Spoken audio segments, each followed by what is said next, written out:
بسم الله الرحمن الرحيم. في حاجات بتحصل في الدنيا محدش يصدقها، حاجات تخلينا نقول يا ترى ده خيال ولا حقيقة. أغرب من الخيال، النهاردة معايا حكاية غريبة جدا عن ست عجوز شافت جنازتها وهي لسه عايشة.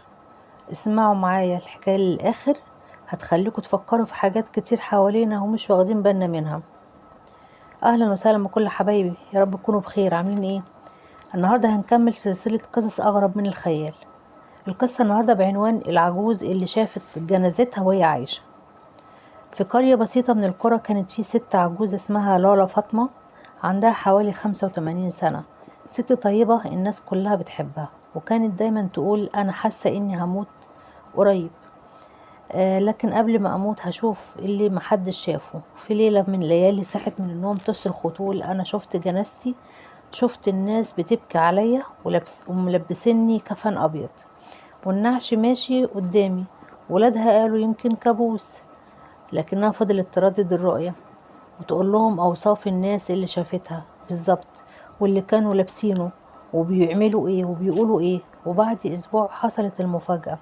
في يوم جمعة ماتت لالا فاطمة في نفس الساعة اللي هي قالت عليها في الحلم، ونفس الناس اللي شافتهم جهزوها هم فعلا اللي جم جهزوا جنازتها، ولابسين نفس اللبس واللي أوصافهم بالظبط.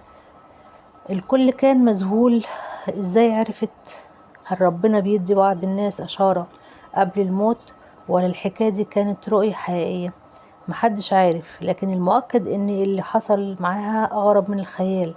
الناس كلها اتجمعت وقالت دي كانت رؤية حق للالا فاطمة، ربنا ادالها علم من عنده وشافت النهاية وهي عايشة بعد جنازتها.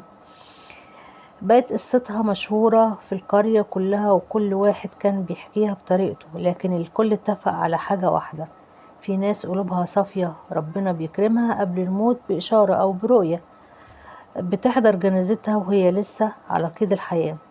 حياتنا فيها أسرار كتير، بس في كل سر عبرة. القلوب اللي قريبة من ربنا دايما ليها كرامة وأمان.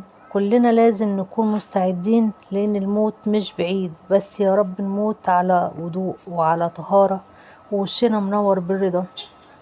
ولو عجبتكم القصة قولولي في التعليقات، واشتركوا في القناة وفعلوا الجرس ودوسوا لايك. كانت معاكم جدة ملك، وسلام يا حبايبي.